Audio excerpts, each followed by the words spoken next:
కూటమి ప్రభుత్వం అధికారంలోకి వచ్చి దాదాపు 60 రోజులు కావస్తుంది. నేను పంచాయతీరాజ్ శాఖ, అటవీ శాఖ బాధ్యతలు స్వీకరించిన తర్వాత పంచాయతీ శాఖకు సంబంధించి చాలా రివ్యూలు చేశాం. రూరల్ వాటర్ సప్లై, రోడ్లకు సంబంధించి చాలా రిపోర్ట్స్లో తెలియజేస్తూనే వచ్చాను. ఏ స్థాయిలో నిధులు సరిగ్గా పంపిణీ జరగలేదు, వచ్చినా దాని దుర్వినియోగం జరిగినాయి. ఈ పరిస్థితుల్లో కూటమి ప్రభుత్వం చాలా చిత్తశుద్ధితోటి ఈ పంచాయతీరాజ్ వ్యవస్థని బలోపేతం చేయాలి అని చెప్పి చాలా బలమైన నిర్ణయం తీసుకున్నాం. దాంట్లో భాగంగానే 3 కీలకమైన నిర్ణయాలు తీసుకున్నాం. ఒకటి, ఆగస్టు 15 ఈ జెండా పండుగకి సంబంధించి. 2, మనకి జాతీయ ఉపాధి హామీ పథకానికి సంబంధించి ఒకటే రోజున 13,326 పంచాయతీల్లో గ్రామసభ తీర్మానాలు జరగాలి. ఆ దిశగా అడుగులు వేస్తూ ఉన్నాం. ఈ గ్రామసభ తీర్మానం అంటే ఏంటంటే, జాతీయ ఉపాధి హామీ పథకం ద్వారా వచ్చే కేటాయించిన పనులకు కానీ నిధులకు కానీ ఆ ప్రజాప్రతినిధులు, ఆ ఎమ్మెల్యేలు కానీ, గ్రామ సర్పంచులు కానీ, పంచాయతీ సర్పంచులు కానీ, ఆ పంచాయతీలో ఉన్న ప్రజలు కూడా అందరూ ఏకగ్రీవంగా అంటే ఏ పనులు జరగాలి, జాతీయ ఉపాధి హామీ పథకానికి సంబంధించిన ఆ పనులకి మన గ్రామాల్లో ఏ పనులు జరగాలి, ఏ పనులకి ఆ నిధులు కేటాయించాలి, ఈ దృష్టిలో గ్రామసభ తీర్మానం జరుగుతుంది. విడివిడిగా కాకుండా ఒకటే రోజున 13,326 పంచాయతీల్లో ఒకటే రోజున గ్రామసభ తీర్మానాలు జరగాలని కీలకంగా ఆదేశించడం అయినది.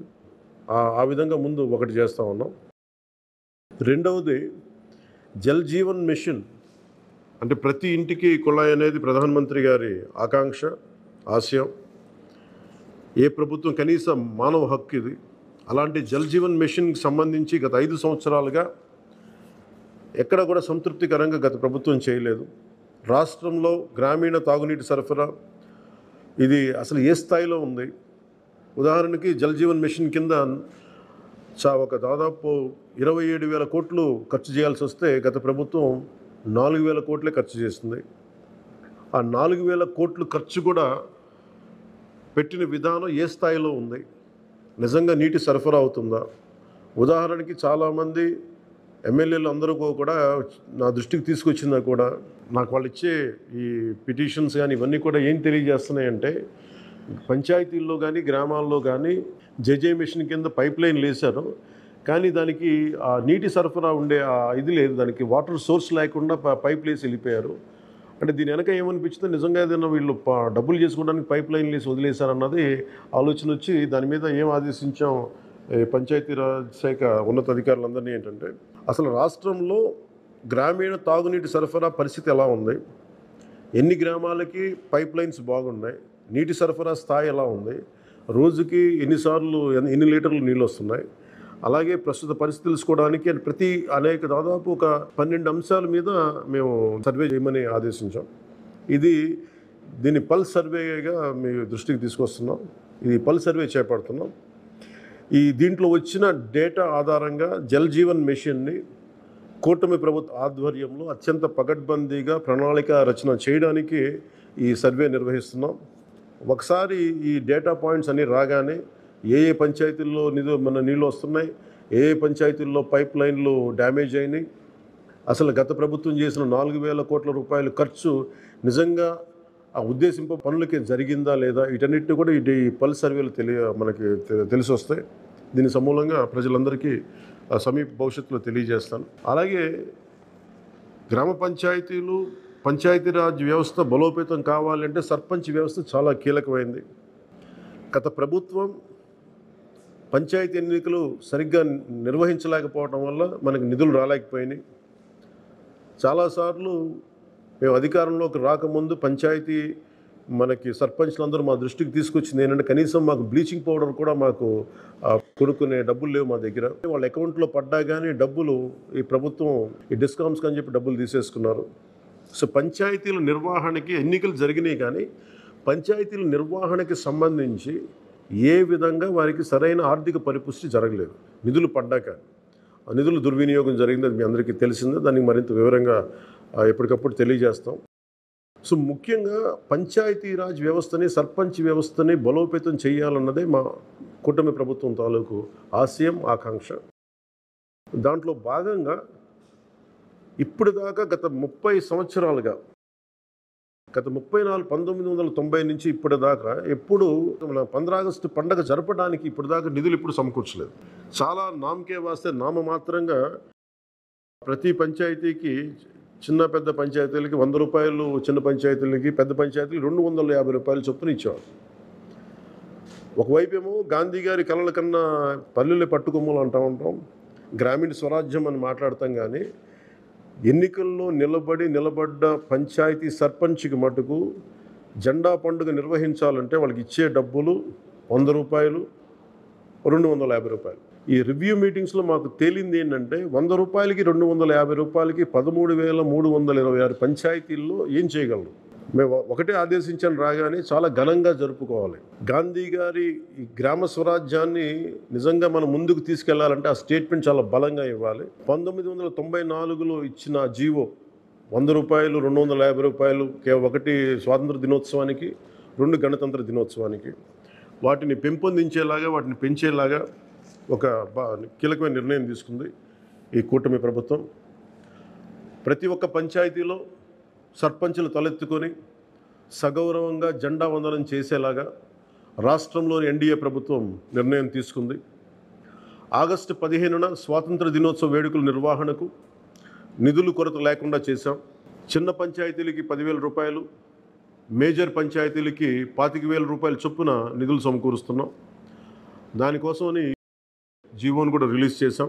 దీనిని పంచాయతీ సర్పంచులు దీన్ని పూర్తిగా సద్వినియోగం చేసుకోమని నేను విన్నవించుకుంటా ఉన్నాను. ఇప్పటి వరకు పంచాయతీలకి ఇంత పెద్ద స్థాయిలో ఆగస్టు 15, జనవరి 26 వేడుకలకు నిధులు ఇచ్చింది లేదు. 34 సంవత్సరాలుగా 1990 నుంచి ఈ మొత్తం ఇప్పటిదాకా పెంచలేదు. 34 సంవత్సరాలుగా ఈ పండగలకి, జెండా వందనం పండగ కానీ, గణతంత్ర దినోత్సవానికి కానీ 100 రూపాయలు, 200 రూపాయలు చొప్పున ఇచ్చేవాళ్ళు. ఈ మొత్తాన్ని గణనీయంగా పెంచాలని చెప్పి కూటమి ప్రభుత్వం నిర్ణయం తీసుకొని జీవో జారీ చేసింది. 13,326 పంచాయతీల్లో ఘనంగా, గౌరవంగా స్వాతంత్ర దినోత్సవ వేడుకలు సాగాలన్నదే మా కూటమి ప్రభుత్వం ఉద్దేశం.